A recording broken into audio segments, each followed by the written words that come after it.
پیسه داری تداوی میشه که نداری برو پاکستان برو. 1.5 لک روپیه تداوی ما میشد.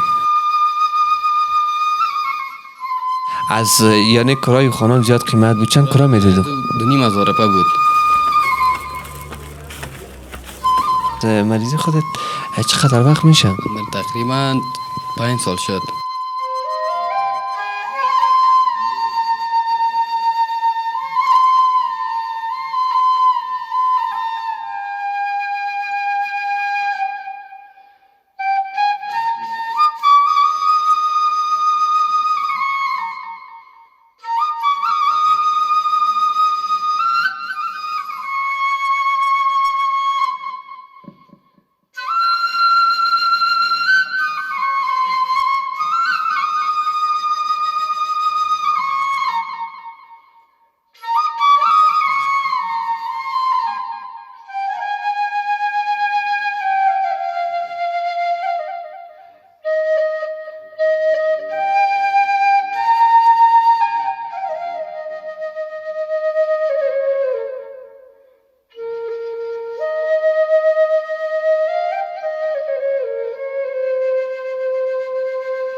با نام خدا و برز سلام خدمت همه شما بیننده عزیز. آرزو میکنم که همتان جور و سلامت باشین. دوستان عزیز خوش آمدین به برنامه مهربانی که باز هم مرشاد هاشمی در خدمت دوستان قرار گرفتم، البته در یکی از برنامه مهربانی که قسمی که شما در تصویر میبینین. ما برادرم در نزد ما است و از مشکلات اقتصادی و چالش هایی که سر رای برادرم آمده نخواست که چیریش ما بگیریم و مو گپا و مو حرفا و مو درد دلایی که داشت میخواست که بر ما بگه. من دیگه گفتم خیلی که اتیا کار میکنیم که خودت نمی و من مو گپا و سخنایی که خودت داری به ما یکا یک بگو و در ضمن ازو همین مریضی که به این برادر ما که فعلا خودش جوان است متاسفانه که حالت اقتصادی چون خیلی زیاد است که نمیتونه تداوی خود بکنه و من خواستم که همین برنامه مهربانی را از همین طریق تقدیم شما بکنم و امیدوارم که تا لحظات اخیر ما را همراهی بکنیم. همچنین سابسکرایب، دکمه زنگوله یادتان نره، نظریات پیشنهادات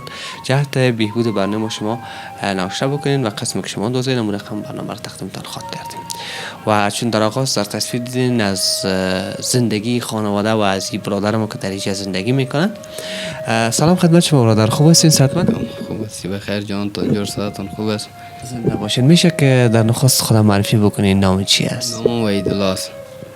نام وحیدالله است. من دیگه دمی خانه هیچ چیز خودم ندارم، پیسه سیام ندارم، من تداوی دارم اما کس توانش ندارم که من جای برم.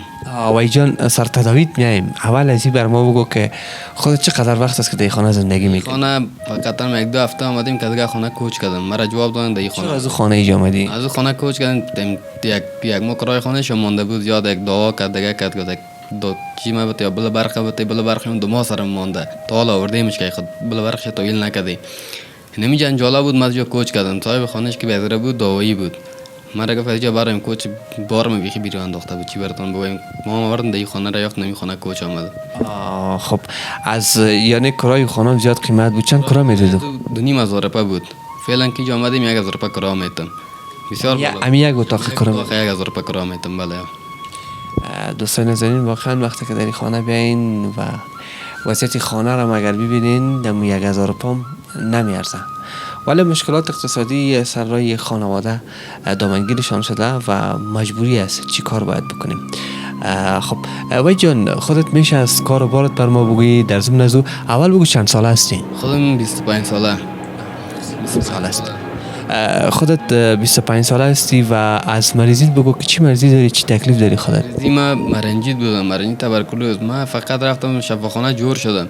11 روز بستر بودم جور شدم. وقتی که آمدم پس از کار خود برآمدم باز از پای افتیدم. پس که رفتم باز گفت که اینجا اگه تداوی نه پیسه داری تداوی میشه که نداری برو پاکستان برو 1.5 لک روپیه تداوی ما میشد.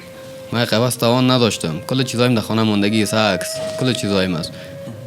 بعد از این مرا گفتن که برو پاکستان، یا گفتی طرف اینجا عملیات بکنی این طرف میشی و طرف یا بیخی فلج میشی.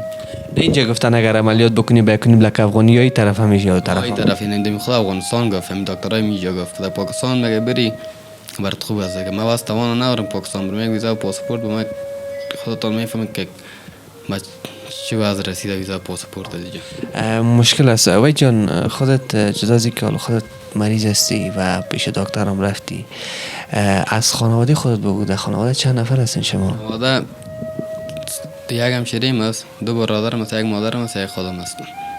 پدر جان فوت کرده؟ مادر فوت کرده. خودت پیش از اینکه جور بودی چی کار میکردی؟ پیش از اینکه جور بودم کراچوانی میکردم در مندی. خودت نانآور خانه خودت هستی؟ نانآور خانه خودم از بودم، حالا 1 برادرم است از من که در خرد است، کراچوانی میکنم هم در مندی. امروز روزانه چقدر کار میکنی؟ 1.5 ساعت میکنه، 1.5 ساعت 100 روپیه، یگان روز خیلی نمیکنه که میایه کار نیست، مردم میداند. بسیار مشکل است. وای جان از مریضی خودت چقدر وقت میشه؟ من تقریبا 5 سال شد، 5 سال میشه که به این حالت هستم.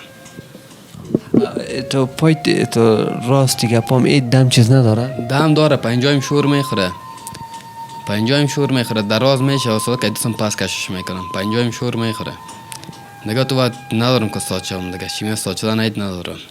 حتما تو پیش دکتر بعضی اوقات میرین یگان دوا ویگا پام میخورین، درد دیگه پام داره نداره چی رقم است؟ درد خب بسیار سوخت میکنه، دردم داره سوخت میکنه. پی دکتر مستوان دکتر ندارم دیگه، چرخم برم پی دکتر. کدام استخوانات پای زیاد درد میکنن؟ همین قف پایم است، همین نکای زونیم زیاد که کمرم زیاد درد میکنه. انشالله بخیر به جان جور میشه. زود ناامید نشده که دنیا با امید خورده شده. این روز روزگار است دیگه میایم و تو چطور میجا؟ میاره خداوند میاره، سر هر مسلمانی روز میاره. جور میشیم بخیر انشالله. همی آدم که امیدوار باشه، همی آدم که همیشه تسلی را بکنه که جور میشیم، یک امیدواری است که بخیر شما جور شوین. پناه به خدا. تا بالا کس از خیش قوم، از کسایی که در خانواده شما، کسایی که از قوم شماست، امروز شما تو کمک همکاری کرده؟ خیش دارن نمیکنه، خیش قوم دارن نمیگن ندارن، دارن نمیکنه، کمک هیچ چیز نمیکنه. دو ما بالا برخونه کوچه بارم پیچه کوچه کی میکنه، نکردن کس. از او که بیگانه خوب است که میکنه. خیر بینم بیگانه خیر ببینه. یگانه چیزی که شما را فعلا در زندگیتان بسیار رنج میده و بسیار مایوس میشین چی است وای جان؟ این همی است که من میخوایم که راه بگردم، برم برایم. 5 سال شد، از زندان بدتر است. خودم کاریگر می خانه هستم، بعضی نمیخواهی دارم که من بخواهی از سر پای بیایم مردم که ما کمک کنن. بله دوستان نازنین، به قول مشاعره که میگه ره نیک مردان و آزادگی چو ایستاده دست افتادگی. شاید هم در برنامه مهربانی همیشه این زیاد تکراری شده باشه، ولی وقتی که ما میبینیم در خانواده‌ای که میریم و ویجان هم مثل ویجان باره که واقعا یک جوانه که در خانهشان کس کار نکنه و در ضمن از خودش نامزاد دار است و مشکلات اقتصادی دامنگیری شده در این خانواده شده و واسه توان زمین نداره که تداوی بکنه و در 5 ساله که فعلا در جای است و حتی امیدواری به می است که پای شور میخوره و دکترای که در کابل گفتین بر شما گفت که نتیجه میده پای شما خوب میشه بخیر؟ در کابل گفت که جور میشه بخیر، که تا همین کمرت که است زور آمده سرش چرک گرفته عملیات میشه. اگر اینجا عملیات کنیم خب یا این طرف میشه بیخی فلج میشی یا جور میشی. من گفتم واسه توانش ندارم، 1.5 لک روپیه من از کجا کنم برات بتونم، یا جور میشیم پیسه رو میگیری یا بیخی فلج میشه.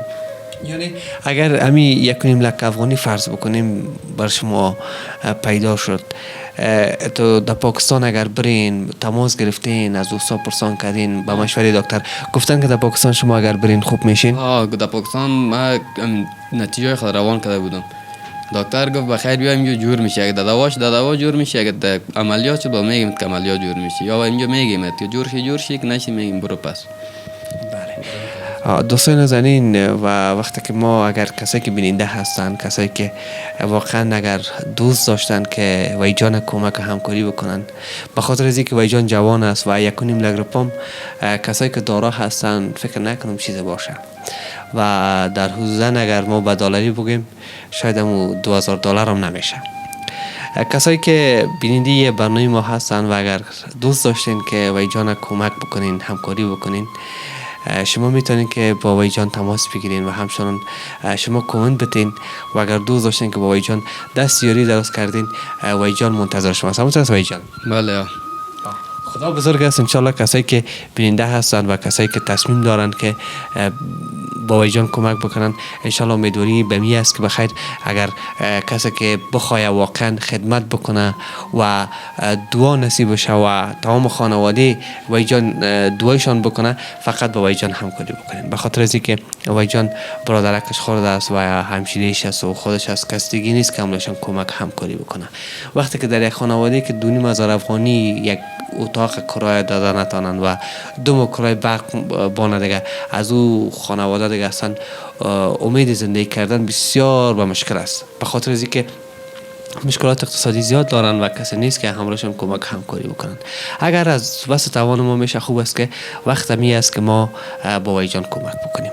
اگر شما هم دوست داشتین که با ویجان کمک بکنین، شما هم میتونین که روی اسکرین تلویزیون شما همون شماری که هست شما میتونین تماس بگیرین و با ویجان کمک همکاری بکنین. هزار سپاس میکنم از شما دوستان که زمان همراهی کردین. سلامت باشین، بخیر باشین. این بود برنامه مهربانی این هفته ما که تقدیم شما شد. تا دیدار بعد، خدا نگهدار. بدرود.